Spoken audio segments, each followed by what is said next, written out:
tahun sebelumnya karena terjadi efisiensi program dari Presiden kita Pak Prabowo sehingga hampir semua daerah kena efisiensi. Nah ini kami yakin juga berdampak langsung dan tahun 2026 APBD yang kami tetapkan kami tetapkan adalah 1,9 triliun yang sebelumnya hampir 2 triliun lebih, tetapi di tahun 2026 APBD Kabupaten Jawa Timur turun menjadi 1,9 triliun.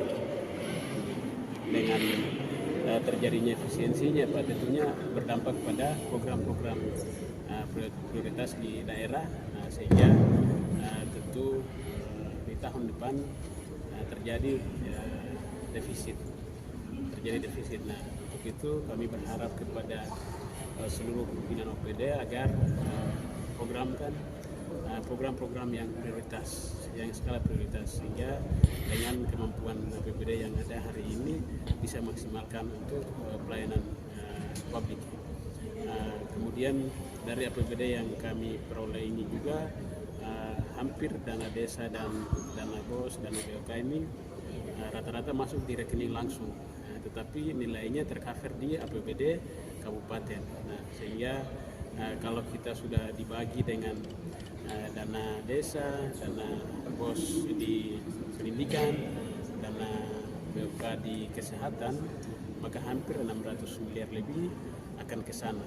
Dan sisanya dana DAU dan otsus yang kita andalkan, tetapi DAU ini lebih ke belanja pegawai, dan otsus ini kita gunakan untuk pembangunan prioritas, baik itu di bidang kesehatan, pendidikan sudah presentasinya.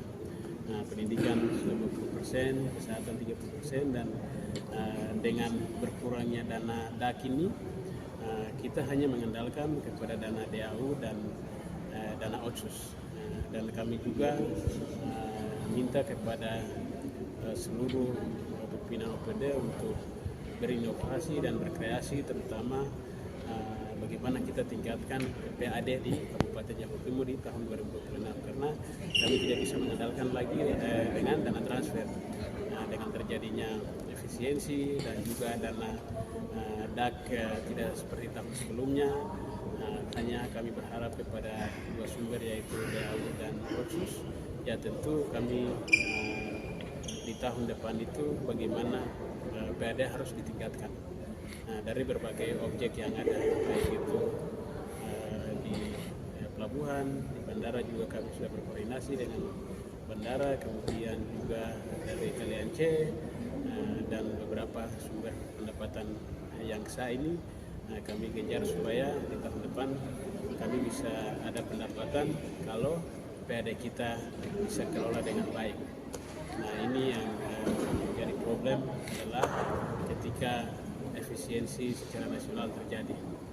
Nah, dengan harapan kami juga berharap kepada pemerintah pusat supaya daerah-daerah yang ya tentunya masuk dalam 3T ini seharusnya ada program-program prioritas, sehingga daerah yang baru berkembang ini kami bisa menyiapkan infrastruktur, baik itu pendidikan, kesehatan, dan juga infrastruktur dasar lainnya.